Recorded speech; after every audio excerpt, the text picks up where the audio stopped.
Good morning বন্ধুরা, কেমন আছো বলো? আমি বেশ ভালো আছি। আমি টুমকি চলে এসেছি আজকে একটা ছোট মিনি ব্লগ নিয়ে। তোমরা দেখতে থাকো, সাথে থাকো, পাশে থাকো। দেখো, ভেন্ডি ছোট ছোট করে কেটে নিয়েছি। কালো জিরে আর পেঁয়াজ ফোড়ন দিয়ে, আর নুন মিষ্টি আর কিছু না, হলুদ দিয়েছি, আন্দাজ করে নুন দিয়েছি। ভালো করে প্রথমে ভাজা ভাজা করে নিয়েছি। তারপরে নাবানোর আগে দুটো ডিম ভেঙে দিয়েছি। বন্ধুরা, তোমরা এরকম করে খাবে। সকালের টিফিনটা 250 মতন আমি ভেন্ডি নিয়েছি। তারপরে দেখো, আটা মেখে মাখবো, এরপরে ভাতও বসিয়ে দিয়েছি। ডিমগুলো ফাটিয়ে দিয়ে ভালো করে নাড়াচাড়া দিয়ে একটু হালকা স্টিমে করে রাখতে হবে। তারপরে উল্টে পাল্টে নিয়ে করতে হবে। আর পেঁয়াজ ফোড়ন দিয়ে আগে কিন্তু আমি ভেন্ডিটা প্রথমে বসিয়ে দিয়েছি, তারপরে ঢাকনা চাপা দিয়ে দিয়েছি এদিকে। তারপরে ডিম দুটো কিন্তু ভেঙে দিয়েছি। ডিম আর যদি আগে দিই তাহলে কিন্তু ঢ্যাঁড়সটা কিন্তু সেদ্ধ হবে না। দেখো, অনেকে ঢ্যাঁড়সও বলে, অনেকে ভেন্ডিও বলে। আমি দুভাবেই বলি, ঢ্যাঁড়সও বলি, ভেন্ডিও বলি। আর দেখো কি সুন্দর হয়েছে, আর খেতেও খুব স্বাদ, রুটির সাথে খুব ভালো লাগবে। তোমরাও বন্ধুরা খেয়ে দেখবে, আর ভালো লাগলে একটু কমেন্টে জানিও। দেখো, রুটি করে ফেলছি, সকালের টিফিন। তারপরে তো রান্না বান্না আছেই, দেখাবো, দেখতে থাকো, সাথে থাকো। গরম গরম রুটি, তার সাথে ভেন্ডি ডিম দিয়ে ভাজা। সকালবেলা তাড়াহুড়ো, এদিকে বাজারও চলে এসছে।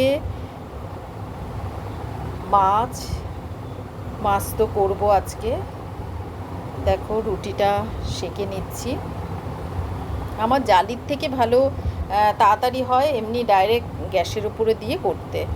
এবারে টিফিনটা দিচ্ছি, মেয়েকে আগে দিচ্ছি। সকালবেলা মেয়ের এখন কলেজটা ছুটি আছে, তাই মেয়েকে আগে দিচ্ছি, তারপরে শাশুড়ি মাকে দেব, তারপরে আমার হাজবেন্ড, তারপরে আমি নিয়ে বসবো। সবাই আমরা একসাথেই বসি। তার সাথে একটু শসা কেটে নিলাম। এবারে একটু খেজুর আর আমন্ড দিয়ে মেয়েকে দেব। কোনো সময় মেয়েকে বলি কি, সকালবেলা একটু আমন্ডটা সকালবেলা খা। ও অতক্ষণ সকালবেলা না খেয়ে থাকবে। আমি 9টার সময়, কোনো সময় 10টা বেজে যায়, তখন আমি টিফিন দেব, তারপরে ও খাবে। কোনো সময় নিজের হাত দিয়ে খাবে না। জানো তো বন্ধুরা, ভীষণ এই নিয়ে আমার মেয়ের সঙ্গে যেন মানে ঝগড়া বেঁধে যায়। দেখো, টিফিনটা ওকে আমি দুটো করে আগে দিয়েছি, তারপরে আমাদের করছি আবার। মানে সকালবেলা না, মানে কি বলবো আর, তাড়াহুড়ো তাড়াহুড়ো লেগে যায়। স্বাভাবিক, দেখবে সকালবেলা না টিফিনটা একটু সবার একটুখানি, সকালবেলাটা একটু খিদেটাও পায়। সেই জন্য এই 10টা বেজে যাচ্ছে, 10টা বেজে গেলে একটুখানি আমার টেনশানও হয়ে যায়, খুব তাড়াহুড়ো লাগে। তার জন্য সকাল সকাল রুটি হাতে করা আর ভেন্ডি ডিম দিয়ে ভাজা খুব ভালো লাগে। বন্ধুরা, তোমরা খাও, আমি এরকম ধরনের করি। এবারে আমের টক করব, আর কাতলা মাছ এনেছে, কাতলা মাছটা করব। আর সকালবেলা তো ডাল তো হয়েই গেছে। দেখো, ভালো করে পরিষ্কার করে ধুয়ে নুন হলুদ মাখিয়ে রেখেছি। তারপরে আমি দেখো, ভালো করে নুন হলুদ মাখানো হচ্ছে। প্রত্যেকটা মাছের গায়ে নুন হলুদ ভালোভাবে না মাখালে ভালো করে ঢুকবে না, আর ঝোলের স্বাদটাও হবে না। এক একটা মাছে দেখবে মাছের ঝোল করলে পরে মানে নুন ঢোকে না, এই জন্য ভালো করে ঢুকিয়ে ঢুকিয়ে দিতে হয়। ভালো করে মাখিয়ে রাখলে মিনিট 5 এরমভাবে রেখে দিলে এমনি ঢুকে যাবে নুন আর হলুদ। দেখো কত সুন্দর মাখা হয়ে গেছে প্রত্যেকটা গায়ে। এবারে এটা জিরে বাটা, আদা বাটা আর কাঁচা লঙ্কা বাটা আর গোটা কাঁচা লঙ্কাও রয়েছে। এদিকে টমেটো আর কাঁচা লঙ্কা আরও কিছুটা পেস্ট করে নিচ্ছি। তেল গরম হবে, একে একে মাছ ছাড়বো। মাছটা আজকে ভেজে করব না, একবারে মাখিয়ে দিয়ে বসিয়ে দেব। দেখো জিরে বাটা আদা বাটা দিচ্ছি,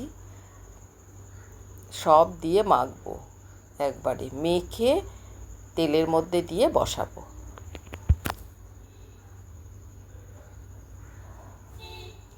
এর স্বাদ একরকম আর ভেজে করার স্বাদ আরেক রকম। ভেজেও করি আমি, আর একবারে মেখেও বসিয়ে দিই। যেহেতু সবজিটা দেব না,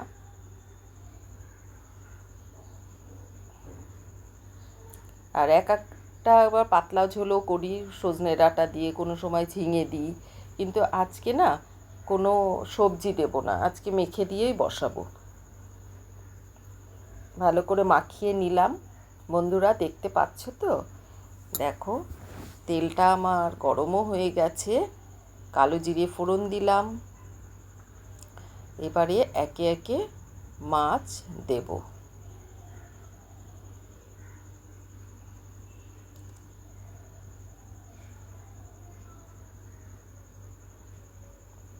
সব মাছগুলোই একে একে দিচ্ছি। দেখতে থাকো, সাথে থাকো, পাশে থাকো। দেখো সব মাছগুলো দিচ্ছি। আর মাখিয়ে দিয়ে বসালে না ঝোলটার বেশ স্বাদও হয়। আজকে ঝোল করব না, গামাখা গামাখা মানে ঝোলটা থাকবে।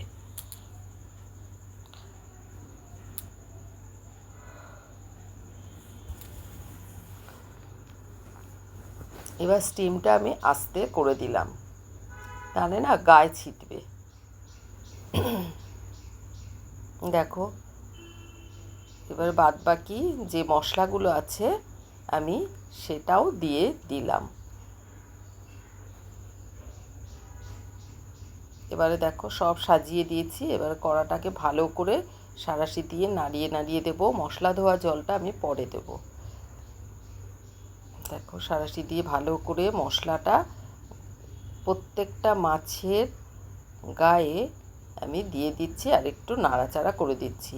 এই অবস্থায় খুন্তি দিয়ে, এই অবস্থায় প্রথম অবস্থায় নাড়ানো যাবে, কিন্তু যখন মাছটা সেদ্ধ হয়ে যাবে তখন আর খুন্তি দিয়ে বেশি নাড়ানো যাবে না। স্টিমটা আস্তে করে দিয়েছি। এবারে খানিকটা সময় বাদে আমি আবার ফিরে এসে দেখছি, দেখো আস্তে স্টিমে হচ্ছে। এবার একটু নাড়াচাড়া দিয়ে দেবো। হ্যাঁ, কড়াইটা ধরে সাঁড়াশি দিয়ে নাড়লাম। বেশি নাড়লে পরে মাছটা ভেঙে যাওয়ার সম্ভাবনা থাকে। এবারে অল্প করে নুন দিয়ে দিলাম। নুনটা আগেও দিয়েছি, আর একটু অল্প করে দিয়ে দিলাম। এবারে একে একে আলতো করে করে মাছটাকে উল্টে দিচ্ছি। বন্ধুরা দেখতে থাকো, সাথে থাকো। তোমরাও কি এরকম করো? তাহলে একটু করলে কমেন্টে জানিও।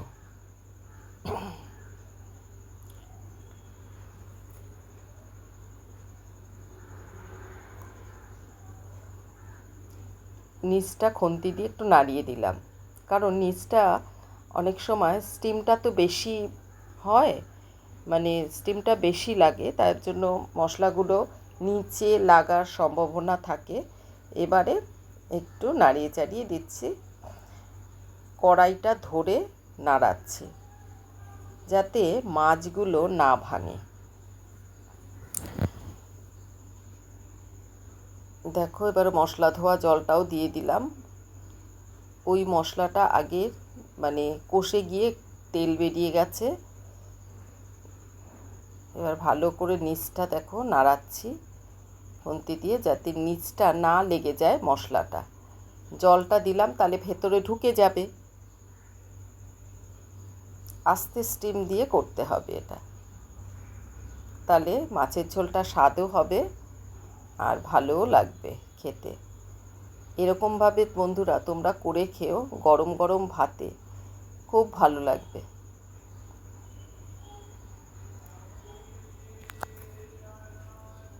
আবার একটু ঢেকে দিয়েছি।